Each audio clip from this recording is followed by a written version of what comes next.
Carrying Plantagenet blood that was purer than the House of Tudor was the death sentence hanging over Lord Henry Pole.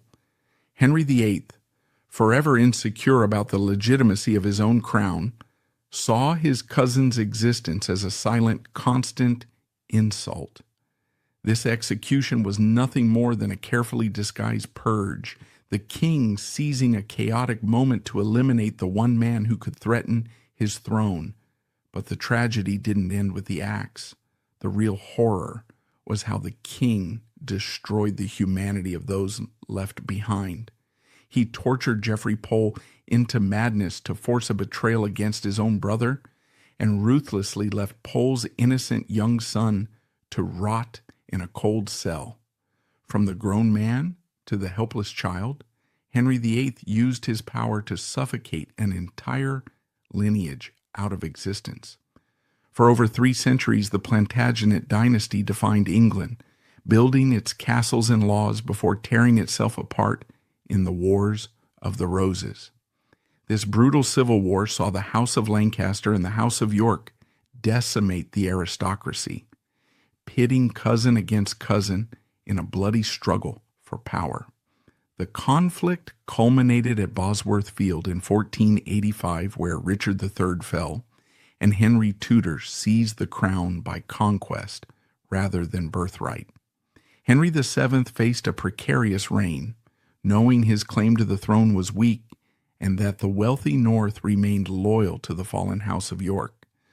To secure his position, he married Elizabeth of York, uniting the red and white roses into the Tudor rose, a masterstroke of propaganda intended to heal the nation. While this union gave their children legitimacy, it could not entirely erase the old dynastic lines or the threat they posed. Despite the marriage, survivors of the House of York remained living under the suspicious gaze of a paranoid Tudor regime that viewed them as existential threats. As long as legitimate Plantagenet heirs existed, the Tudors feared the people might rally behind a white rose figurehead to replace their upstart dynasty. This is the dangerous world our protagonist enters, born into an era where his genetic code was considered a weapon of war. Henry Pole was born around 1492, right in the fragile, nervous early years of this new Tudor dynasty. To understand his position, we must look at his parents, for they represented the strange hybrid nature of the New England. His father was Sir Richard Pole. Sir Richard was a nobody in the grand scheme of royal genealogy. He was a Welsh knight, a solidly loyal supporter of Henry Tudor, and a man of moderate breeding. He was safe. He was the king's man, through and through. But his mother was royalty itself. She was Margaret Pole, and her maiden name was Plantagenet. She was the daughter of George, Duke of Clarence. If you are familiar with Shakespeare or the history of the Wars of the Roses, the Duke of Clarence is the unfortunate, fickle man supposedly drowned in a butt of Malmsey wine on the orders of his own brother, Edward IV. George had been a brother to 2 kings, Edward IV and Richard III. This meant that Margaret Pole was a direct, legitimate granddaughter of the Yorkist line. She was the niece of 2 kings. She carried the old blood, the pure, undiluted royal blood that the Tudors desperately needed to co-opt, but also frantically needed to suppress. When Henry VII married Margaret to Sir Richard Pole, it was a calculated act of neutralization. It was a common political tactic of the time. Take a woman with a dangerous claim to the throne and marry her to a man of lower status. The logic was that her status would be lowered to his and her children would be half commoners, lacking the prestige to challenge the crown. Henry VII hoped that by marrying the royal princess to a safe, lower-ranking knight, she and her potential brood would fade into obscurity, becoming nothing more than country gentry. But biology does not always follow political strategy, and blood, as the Tudors would learn, is thicker than policy. Margaret Pole was a formidable woman. She had survived the destruction of her family. She had seen her father executed. She had seen her young brother Edward, Earl of Warwick, locked in the Tower of London for simply existing, only to be executed by Henry VII in 1499 to clear the way for the Tudor succession. She had learned the most important lesson of the age: silence is survival. She navigated the deep suspicion of Henry VII with a stoic grace, and despite the king's hopes that she would fade away, she produced sons. Her eldest son was Henry Pole. From the moment Henry Pole drew his first breath, he was a paradox. By virtue of his father, he was a simple gentleman, but by virtue of his mother, he had a genealogical chart that many old-school nobles, the conservative families who remembered the days before the Tudors, considered superior to that of the king himself. He was a living representative of the alternative. So, Henry Pole was born into a gilded cage. He was royalty, but he must never act like it. He was a cousin to the throne, but he must never look at it. His entire existence was a test of loyalty that he could never truly pass, because the test wasn't about what he did, but who he was. Despite the dangerous blood in his veins, Henry Pole's early life wasn't spent in a dungeon. It was spent in the sunlit center of the English Renaissance. The Tudors, for all their paranoia, preferred to keep their enemies close and well-fed. In 1509, the old miserly Henry VII died. The atmosphere in England changed overnight. His 18-year-old son ascended the throne as Henry VIII. This was a moment of national euphoria. The old king had been dark, suspicious, and obsessed with hoarding gold. The new king was golden, athletic, generous, and seemingly secure in his power. He was the Renaissance prince personified. Young King Henry VIII felt safe. He was young, he was loved, and he had a treasury full of his father's gold. He felt secure enough to embrace his mother's Yorkist kin rather than persecute them. He looked at the Pole family not as threats, but as cousins. He wanted to surround himself with a court that reflected his own glory, and that meant rehabilitating the old nobility. Henry Pole, just a year or so younger than the king, found himself swept up into the inner circle of young noblemen surrounding the monarch.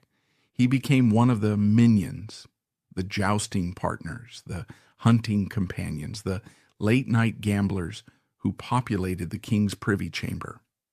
It is difficult to reconcile the later image of Henry VIII, the bloated tyrant, with the young man Henry Pole knew.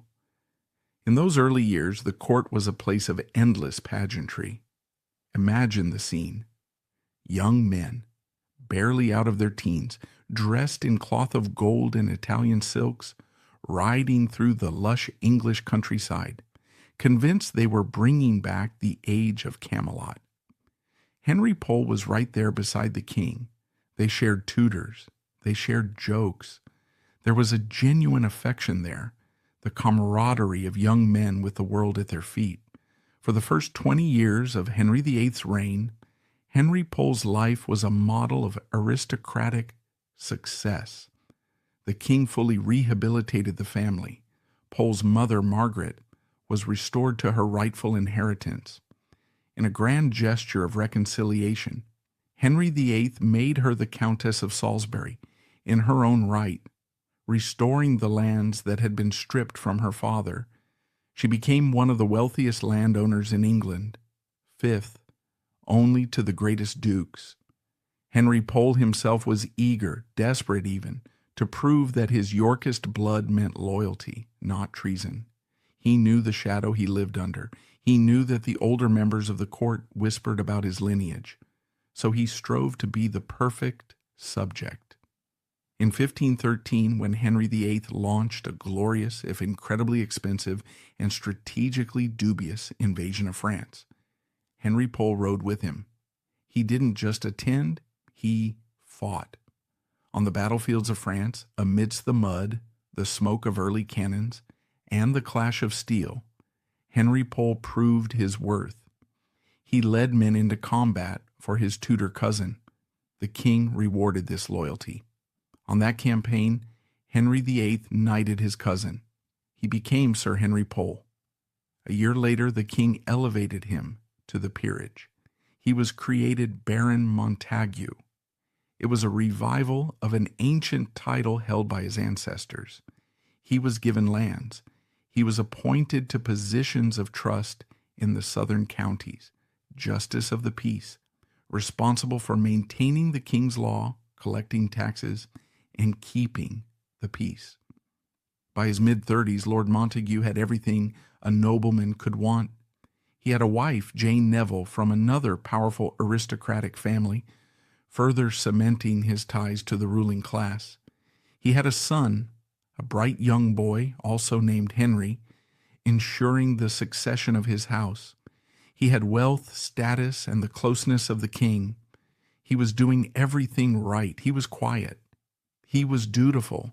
He didn't seek high political office like the ambitious butcher's son Thomas Wolsey or the lawyer Thomas Cromwell. He seemed content to be a wealthy country magnate and a loyal cousin. He was trying so very hard to be boring. He avoided the factions.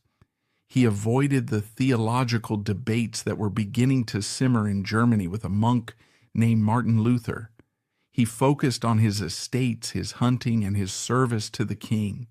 He was crafting a life of impeccable, unassailable loyalty. But for a Plantagenet, even being boring was dangerous. The golden age of the early Tudor reign was a mirage, shimmering over a landscape of deep insecurity. And as the 1520s drew to a close, the sky began to darken.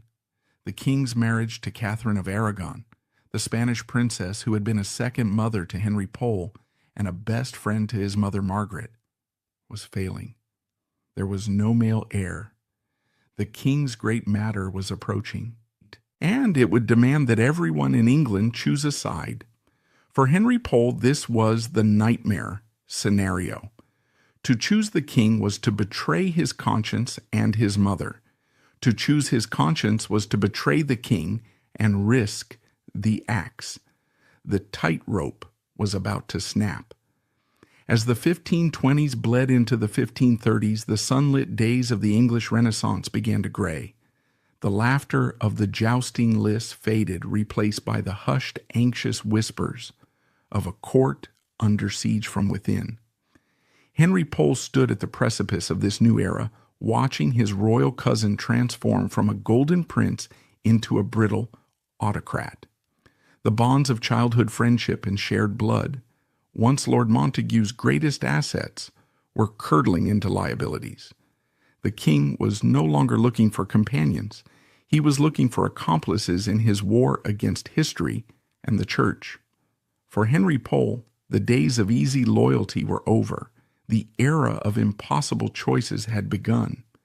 The tragedy of Henry Pole did not begin with a sword or an arrest warrant. It began with a whisper in the king's ear, a rustle of silk in a corridor, and a passage in the book of Leviticus. By the late 1520s, the sunlit camaraderie of Henry VIII's early reign was being eclipsed by a singular, suffocating obsession: the king's great matter. Henry VIII, convinced that his marriage to Catherine of Aragon was cursed by God because she had been his brother's widow, sought an annulment. He wanted a new wife, Anne Boleyn, and a legitimate male heir to secure the Tudor line. For the average courtier, this was a political crisis. For Henry Pole, Lord Montagu, it was a personal catastrophe that tore the very fabric of his existence apart. To understand the depth of this crisis for the Pole family, we must remember who they were. They were not just noblemen, they were the bedrock of the old pious aristocracy. They were staunch Catholics who believed the authority of the Pope was absolute. More importantly, they were intimately bound to Queen Catherine. Henry Pole's mother, Margaret, was not merely a servant to the Queen, she was her dearest friend.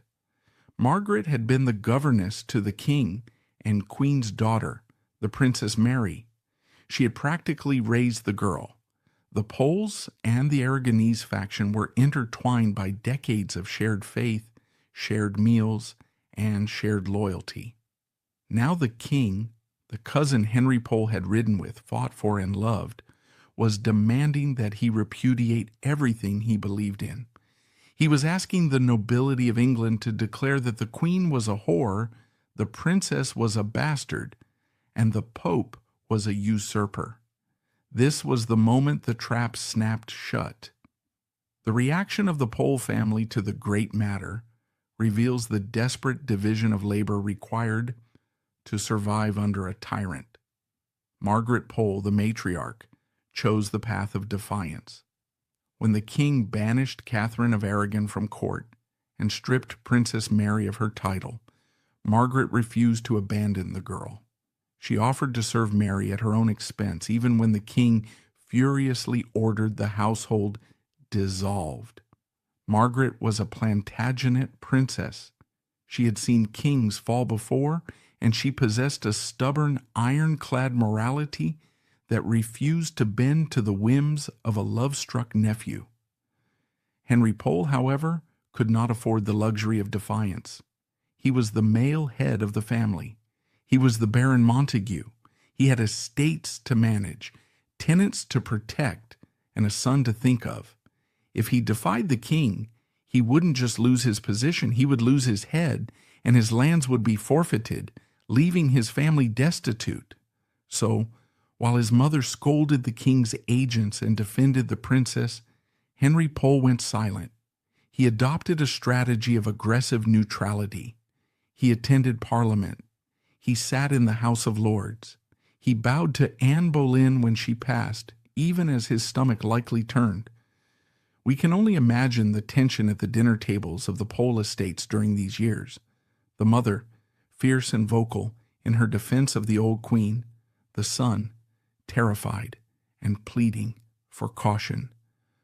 "Mother," he might have said, "your courage is noble, but it will kill us all." Henry Pole was walking a path of agonizing compromise. He was trying to be a loyal subject to a king who was dismantling his world. He watched as the Act of Supremacy was passed in 1534, declaring Henry VIII the supreme head of the Church of England. He watched as his friends, men of principle like Sir Thomas More and Bishop John Fisher, refused to take the oath, recognizing this new title. He watched them go to the block. Henry Pole took the oath. He swore that the king was the head of the church. He swore that the marriage to Catherine was invalid. He swore that Anne Boleyn was the true queen. He swallowed his pride. He swallowed his faith. And he signed his name. He chose survival over martyrdom. He must have told himself that he was doing it for his son, for the line, to keep the White Rose alive. But the king was not done testing him. There is one moment in Henry Pole's life that deeply illuminates the psychological torture of his position. It is a moment that surely haunted his nightmares until his dying day. It was May 1536. The wheel of fortune had turned with brutal speed. Anne Boleyn, the woman for whom Henry VIII had torn Christendom apart, had fallen. She was accused of monstrous crimes, adultery with 5 men, incest with her brother George, and plotting the king's death. It was a purge. It was a show trial designed to free the king for his next wife, Jane Seymour. But the forms of law had to be observed. Anne was a crowned queen. She had to be tried by a jury of her peers.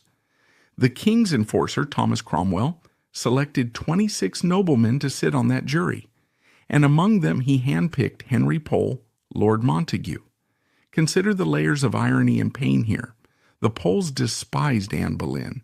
They viewed her as the goggle-eyed whore, the heretic, the woman who had destroyed the true Queen Catherine and bastardized the Princess Mary. In one sense, seeing her fall must have been grimly satisfying. It was what they had prayed for.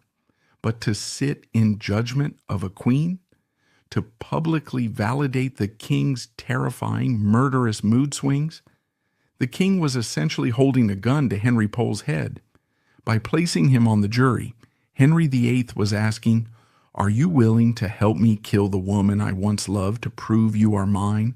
Will you participate in my bloodletting?" If Henry Pole voted not guilty, he would be accusing the king of lying. He would be next on the scaffold. If he voted guilty, he was complicit in judicial murder. On the 15th of May, 1536, in the Great Hall of the Tower of London, Henry Pole sat on the wooden benches. He listened to the flimsy, grotesque evidence, tales of sexual depravity that no one truly believed. He looked at the woman who had been his enemy, now standing pale and terrified, fighting for her life. When the time came, Henry Pole stood up.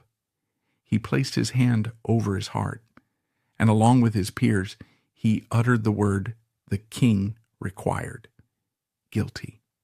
He condemned a woman he hated to serve a king he was beginning to fear. It was an act of supreme moral compromise, born of the desperate instinct to survive. He must have thought, if I do this, if I show him I am his instrument, surely we are safe. Surely this proves I am not a threat. He was wrong. Compliance did not buy safety in the court of Henry VIII. It only bought time. The execution of Anne Boleyn did not bring peace. In late 1536, the north of England exploded. The common people, angry at the dissolution of the monasteries, the new taxes, and the attacks on the old faith, rose up in the Pilgrimage of Grace. It was the largest rebellion Henry VIII ever faced. 30,000 men marched under the banner of the 5 wounds of Christ. This was the Tudors' worst nightmare. And who did the rebels look to for leadership? They called for the restoration of the old blood. They called for the removal of low-born counselors like Cromwell and the return of the true nobility to the king's side. Henry Pole did not join the rebellion. He stayed in the South. He kept his head down. But the rebels made a fatal mistake. They mentioned the name Pole with reverence. They viewed the Pole family as the natural leaders of the Catholic opposition. Even though Henry Pole did nothing, the mere fact that the rebels loved him made him a target. In the mind of Henry VIII, a man who is loved by traitors is a traitor himself. The rebellion was crushed with savage cruelty. Hundreds were hanged. And in the aftermath, Thomas Cromwell began to turn his gaze toward the White Rose families. He began to build a dossier. He needed to cut the head off the Hydra. He needed to destroy the alternative royal line. But he needed a pretext. Henry Pole had been too careful. He had taken the oaths. He had served on the jury. He had committed no overt act of treason. So the king and Cromwell looked for a weapon they could use against him. And they found the ultimate weapon. They found it not in England, but in Italy. The downfall of Henry Pole is a masterclass in the unfairness of collective punishment. It wasn't about what Henry did. It was about what his brother did. Henry had a younger brother named Reginald Pole. Reginald was the intellectual of the family, brilliant, scholarly, and deeply pious. Years earlier, the king had generously paid for Reginald's education at the University of Padua, intending for him to return and become a leading light in the English church, perhaps the Archbishop of Canterbury. But Reginald, safe in the sun-drenched libraries of Italy, had watched the king's behavior with growing horror. He could not stomach the divorce. He could not stomach the break with Rome. In 1536, the same year Henry Pole was forcing himself to condemn Anne Boleyn, Reginald Pole decided to speak. He wrote a book. It was titled Pro Ecclesiasticae Unitatis Defensione, in defense of the unity of the church. He sent it directly to Henry VIII. It was not a polite theological disagreement. It was a literary hand grenade. In the book, Reginald unleashed years of pent-up fury. He compared Henry VIII to the Roman Emperor Nero, He called him a tyrant and a slave to his own lusts. He attacked the royal supremacy. And most dangerously of all, he explicitly appealed to the frantic monarchs of Europe, the Emperor Charles V and the King of France, to invade England and depose the heretic king. When the book arrived in England, Henry VIII went incandescent with rage. The king was a man who craved validation. His cousin had sent him a manifesto of hatred. The impact on the Pole family in England was immediate and catastrophic. Henry Pole was horrified. He knew exactly what this meant. Reginald, safe behind the stone walls of papal Rome, had just painted a target on the backs of his mother and brother in England. Henry Pole was forced to write letters to Reginald, dictated by Cromwell, begging him to stop, calling him a traitor, pleading with him to burn the book and return to the king's mercy. "You are unnatural," Henry wrote, likely with a trembling hand. "You will destroy us all." Reginald didn't listen. He felt he was answering to a higher power. He accepted a cardinal's hat from the Pope. He became a prince of the church and an active agent of the anti-Tudor faction in Europe. Back in England, the temperature dropped to freezing. Henry Pole was no longer just the quiet cousin. He was now the brother of the arch-traitor. The king's spies, led by the terrifyingly efficient Cromwell, began to circle the Pole estates. They bribed servants. They intercepted letters. They listened at keyholes. They were waiting for a slip. They were waiting for Henry Pole to say one word that could be twisted into treason. Cromwell knew that Henry Pole was smart. He was cautious. He wouldn't leave a paper trail. If they were going to bring him down, they couldn't attack him directly. They had to break the family from the inside. They needed a weak link. And they found one in the youngest Pole brother, Sir Geoffrey. Geoffrey Pole was not like Henry. He was not stoic. He was not cautious. He was nervous, impressionable, and terrified. In August 1538, Cromwell made his move. He arrested Geoffrey Pole and threw him into the Tower of London. The tragedy of the Pole family was entering its final bloody act. The king had decided that the white rose had bloomed for the last time. He wanted the board cleared, and he was prepared to use the terrorized words of a younger brother to kill the older one. August 1538. The summer heat was stifling within the stone walls of the Tower of London, but for Sir Geoffrey Pole, the air was cold with the promise of death. To destroy Henry Pole, Lord Montagu, a man who had spent a lifetime practicing the art of silence, Thomas Cromwell, needed a voice. He needed a witness who could turn whispers into treason and silence into conspiracy. He found that voice in Henry's younger brother. Geoffrey Pole was the weak link in the Plantagenet chain. He lacked Henry's stoicism and Reginald's fiery conviction. He was a man who enjoyed the comforts of life, a man not built for martyrdom. When the king's guards dragged him to the tower, he did not find courage. He found absolute shattering terror. We do not know the exact specifics of Geoffrey's interrogation. The Tudor state was sophisticated in its cruelty. Often, the instruments of torture, the rack or the scavenger's daughter, did not even need to be used. The mere sight of them, displayed by a grim jailer in a torchlit room, was enough to break a man's spirit. For weeks, Geoffrey held out, but Cromwell was patient. He applied pressure like a vice. He offered Geoffrey a simple, devilish bargain. "Give us your brother, and you will live. Remain silent, and you will die a traitor's death, hanged, drawn, and quartered."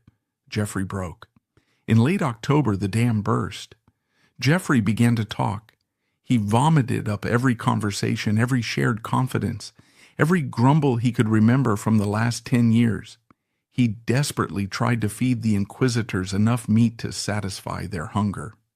And what was the grand Exeter conspiracy that Geoffrey revealed? What was the master plan that Henry Pole had allegedly crafted to overthrow the king? It was pathetic. It was agonizingly thin. Geoffrey confessed that Henry had once said, "I dreamed that the king was dead." In the twisted logic of Tudor treason laws, this was fatal. To dream of the king's death was to imagine it, and to imagine the death of the sovereign was high treason. Geoffrey claimed Henry had said, "The world will one day turn upside down," a vague hope for a return to the old religion. He admitted that Henry had received letters from the exiled Reginald and had burned them in his fireplace to hide the evidence. He claimed that Henry Pole had been in close contact with Henry Courtenay, the Marquis of Exeter, another Plantagenet cousin, and that they had discussed what would happen if the king died without a male heir. There were no stockpiles of weapons found. There were no muster rolls for secret armies. There were no maps of invasion routes. There was only the bitter private talk of noblemen who hated the changes in their country, but felt powerless to stop them. But for Henry VIII, who was now aging, sick with a festering leg ulcer, and increasingly paranoid, this was enough. The intent was the crime. On November 4th, 1538, the blow fell. It was a coordinated strike. The king's guards arrived at the estates of the White Rose families. Henry Pole, Lord Montagu, was arrested. So was the Marquis of Exeter. So was Henry Pole's wife, Jane. And, in a move that signaled the king's total commitment to erasure, they took Henry's son, the young Henry Pole, and his elderly mother, the Countess of Salisbury. They were all swept into the Tower of London. For Henry Pole, entering the Tower must have felt like a grim homecoming. This was the place where his uncle, the Earl of Warwick, had been murdered. It was the place where his grandfather, the Duke of Clarence, had met his end. The stone walls were practically built from the bones of his ancestors. He was placed in a cell, isolated from his family. The psychological pressure was immense. He was interrogated, likely by Cromwell himself. They confronted him with his brother Geoffrey's confession. Imagine the devastation of that moment, to be told that the evidence that would kill you came from your own blood. Henry Pole, however, did not break. He maintained his dignity. He denied any plot against the king's life. He admitted he didn't like the religious changes. Who could deny that? But he insisted he had remained a loyal subject in his actions. But facts no longer mattered. The verdict had been decided before the arrest. Henry VIII and Cromwell had a problem. The evidence against Henry Pole and the Marquis of Exeter was weak. If they held a public trial, there was a risk. A jury, even a terrified one, might hesitate to condemn the king's own cousin based on the babbling of a broken brother and the evidence of dreams.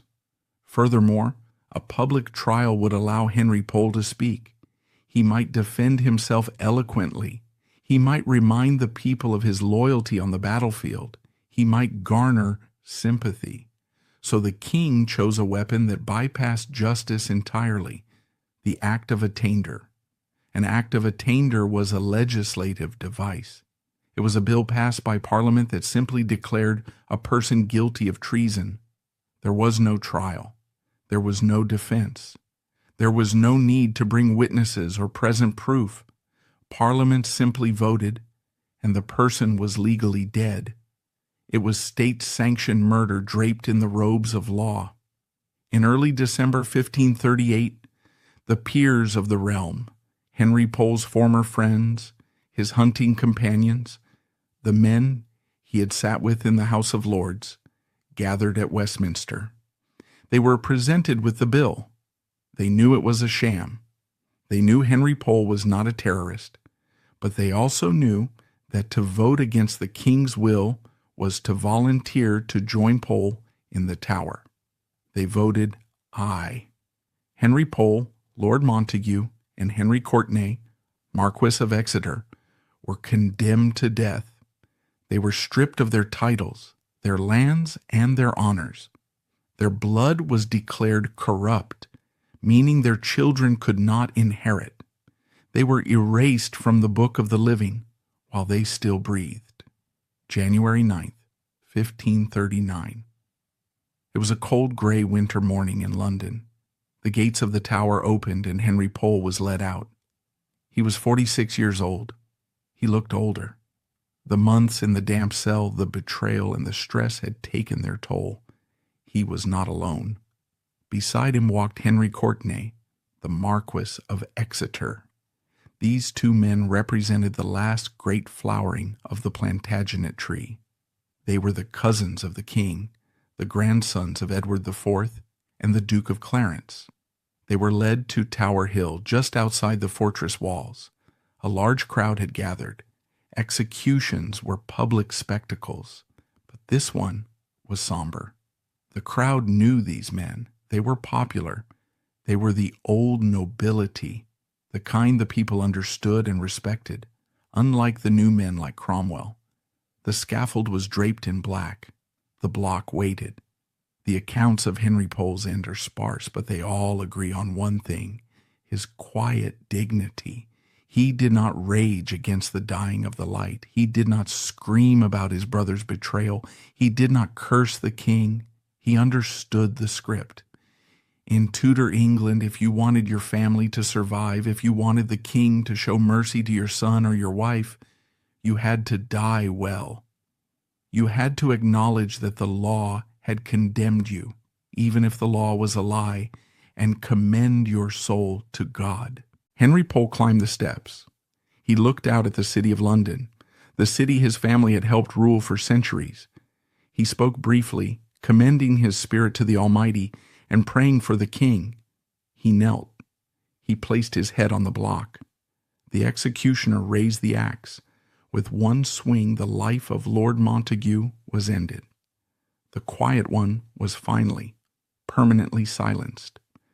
As the executioner cleaned the axe on Tower Hill, the immediate political threat to Henry VIII was neutralized. The adult male leader was dead. But for a paranoid king, the work was not done. He looked at the survivors left in the wreckage of the Pole family and saw not grieving relatives but dormant seeds of treason. Inside the tower, 2 prisoners remained, an old woman nearly 70 and a young boy of 12. The tragedy was about to move from political execution to the cold-hearted eradication of a bloodline. Margaret Pole, Countess of Salisbury, was a woman out of time. She was nearly 70 years old, an ancient age for the Tudor era. She was the last surviving member of the Plantagenet dynasty who had been born before the Tudors even took the throne. She carried herself with the stiff, unbreakable pride of a woman who remembered a time when her family ruled the world.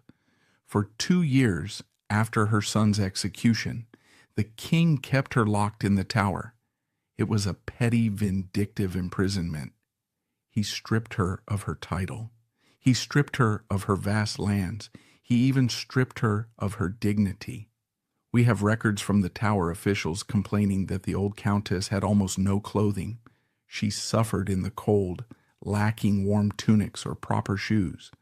The king, who had once called her the holiest woman in England, now seemed determined to freeze her to death if he couldn't legally kill her. Margaret, however, refused to break. Throughout her interrogations, she remained defiant. She would not admit to treason. She would not implicate her exiled son, Reginald. When shown a tunic found in her belongings that bore the embroidery of the 5 wounds of Christ, the symbol of the northern rebels, she dismissed it. She told her captors she was a traitor to no man. But in the spring of 1541, a minor rebellion flared up in the north. It had nothing to do with Margaret Pole. She was a frail old woman locked in a cell hundreds of miles away. But it reignited the king's panic. He needed another sacrifice. He needed to clear the board again. On the morning of May 27th, 1541, the lieutenant of the tower entered her cell. He told her to prepare herself. She was to die within the hour. Margaret was reportedly shocked. She had not been put on trial. She had not been sentenced by a judge. Like her son, she was being killed by the act of attainder, the legislative murder. She remarked that no crime had been imputed to her, but she knew protest was futile. What followed is widely considered one of the most gruesome episodes in English history. Because of her royal blood, Margaret was not led out to the public spectacle of Tower Hill. She was to be executed privately on Tower Green, within the walls of the fortress. A small block was set up on the grass. The regular executioner, the professional who had dispatched her son with a single clean blow, was away in the north, busy hanging rebels. In his place stood a substitute. Accounts describe him as a wretched and blundering youth. He was inexperienced, terrified, and incompetent. The details of the execution vary in the telling, but all are horrific. Some reports say the proud countess refused to lay her head on the block, stating, "So should traitors do, and I am none." Others say she was physically dragged to the wood. When the axe came down, it did not strike true. The boy hacked at her. He struck her shoulder. He struck her neck. It was a butchery. It reportedly took 10 or 11 blows to finally sever the head of the last Plantagenet princess. The king had killed a 70-year-old woman in a manner that resembled a slaughterhouse killing. It was an act that shocked the courts of Europe. It was the definitive proof that in the pursuit of his dynasty's safety, Henry VIII had abandoned all chivalry.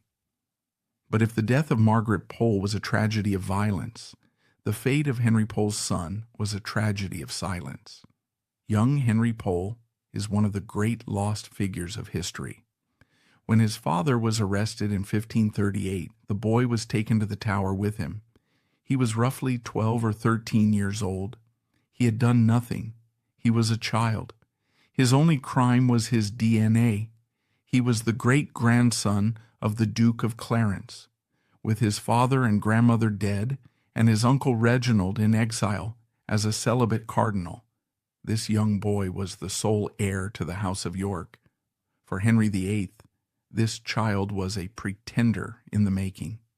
As long as the boy lived, he was a rallying point for every disgruntled nobleman in England. But even Henry VIII hesitated to publicly execute a 13-year-old boy. It would have been a step too far, even for a tyrant. It would have turned the stomach of the nation. So the king chose a darker, quieter method. He chose to bury the boy alive. Young Henry was not released after his father's death. He was kept in the Tower. We can trace his existence for a short while through the cold, bureaucratic financial records of the state. There are payments recorded for his diet, food, and clothes. We see entries for a jacket, for hose, for a new shirt. We see that he was kept in the same lodging as the son of the Marquis of Exeter, another child prisoner. They were the king's wards, but in reality they were the king's hostages. Then the records stop. After 1542, the name Henry Pole simply vanishes from the ledger. There is no record of a release. There is no record of a trial. There is no record of a funeral. In the busy, meticulous bureaucracy of the Tudor state, which recorded every penny spent on wax candles and ribbons, the disappearance of a high-ranking royal prisoner is not an accident. It is a policy. What happened to him? Historians have debated this for centuries, but the conclusion is almost certainly grim. The most charitable interpretation is that he died of natural causes, perhaps the plague or tuberculosis, which ran rampant in the damp, unhygienic conditions of the Tower. If he died naturally, the king would have been relieved. But there is a darker possibility. It is entirely possible, and perhaps likely, that he was simply allowed to fade. His rations may have been reduced. His firewood may have been withheld during a harsh winter. Or perhaps, in the dark of night, a pillow was pressed over a sleeping face and a small body was buried under the flagstones of the Tower Chapel next to his father and grandmother. The goal was not just to kill the boy, it was to erase him, to make him a non-person. By denying him a public death, the king denied him the status of a martyr. He simply ceased to be. With the death of this young boy, the direct male line of the Plantagenets, the line that had fought at Agincourt and Crécy, the line of warrior kings was extinguished. The quiet blood had finally been silenced completely.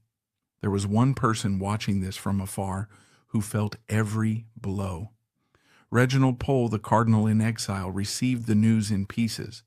First his brother, then his mother, then the silence of his nephew.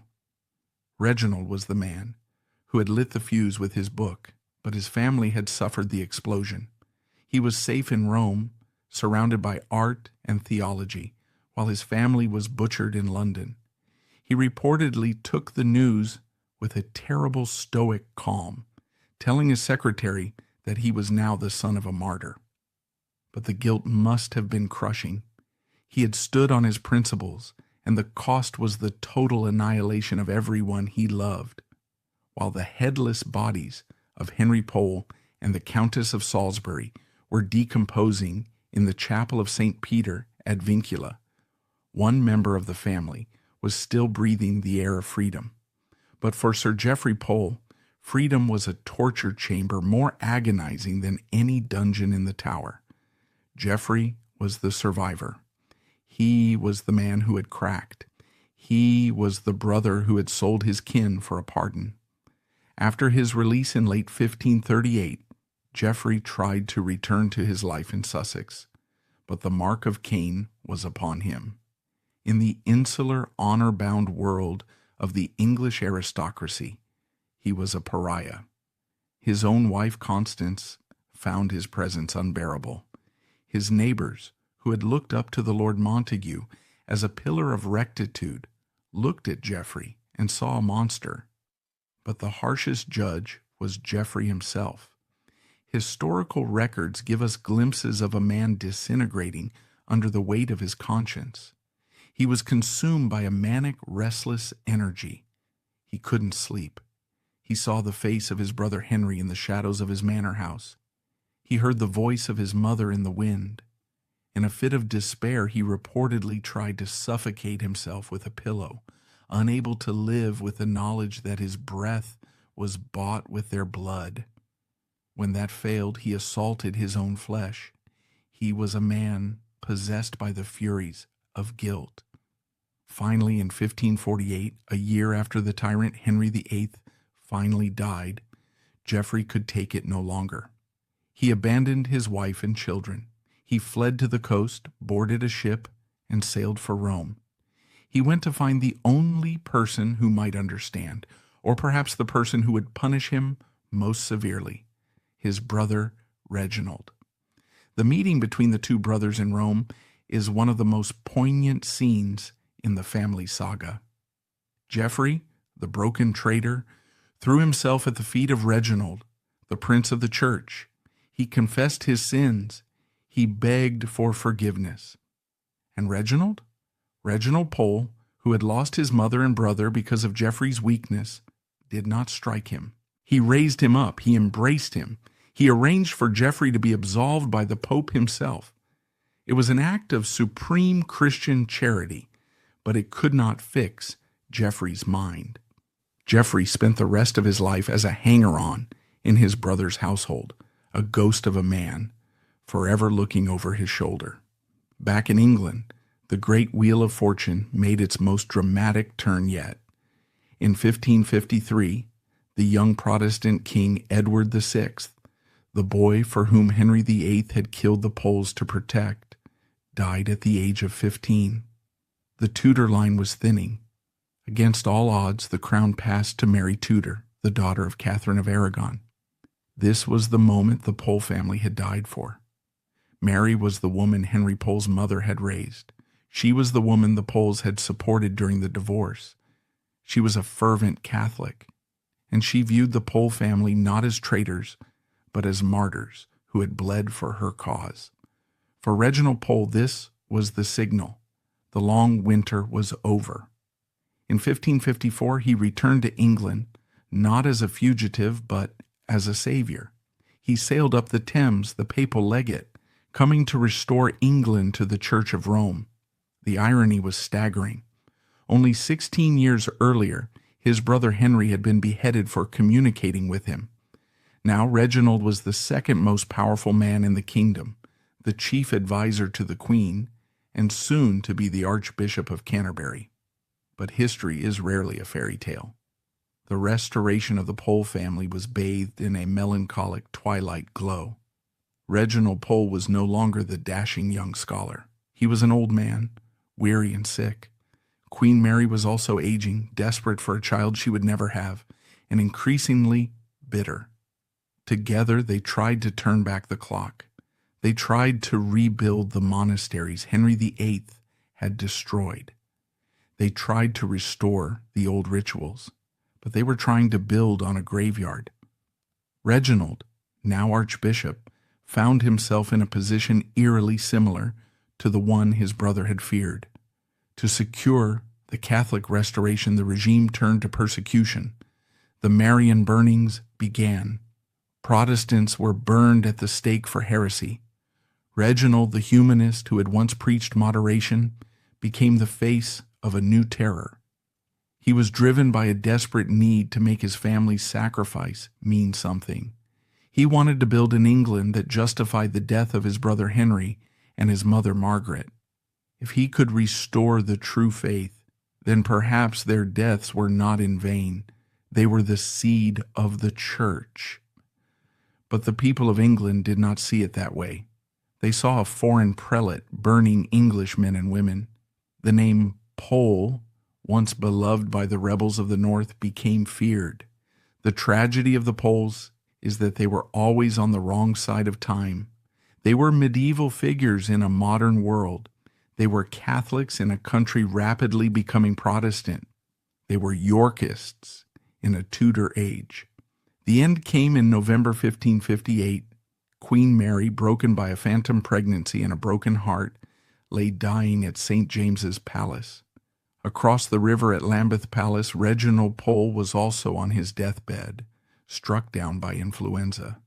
The bond between the Queen and her cousin, the daughter of Aragon and the son of Clarence, held to the very end. They died within hours of each other on the same day, November 17th, 1558. With their deaths, the Catholic restoration collapsed instantly. Elizabeth I ascended the throne. She was the daughter of Anne Boleyn, the woman Henry Pole had condemned to death. The Boleyn faction had won the final round. So, what is the legacy of Henry Pole, Lord Montagu? He is buried in the chapel of St. Peter ad Vincula in the Tower, lying near the headless bodies of Queens Anne Boleyn and Catherine Howard, and the ambitious Thomas Cromwell. It is a crowded room of enemies who found peace only in the grave. Henry Pole represents the road not taken of English history. He represents the conservative, feudal Catholic England that was swept away by the hurricane of the Reformation. He was a man of the old world, trying to survive in the new. His life teaches us about the terrible crushing weight of the state. He did everything asked of him. He compromised. He obeyed. He stayed silent. But the state crushed him anyway because his very existence was a question mark over the legitimacy of the regime. If you walk through the ruins of the great English abbeys today, or stand on the execution spot at Tower Hill, you are standing in the wreckage of Henry Pole's world. He was the man who stood still, and for that he was destroyed. History remembers the monsters. It remembers Henry VIII, but it is the quiet victims like Henry Pole who reveal the true cost of that glory. He was the sacrificial lamb on the altar of the Tudor dynasty, a man whose blood was too royal to be allowed to flow in living veins. The story of the Plantagenets ends not with a bang, but with the quiet, terrifying efficiency of a government that decided one family was simply too dangerous to exist. And so the white rose withered, not in the frost of winter, but in the heat of a king's ambition.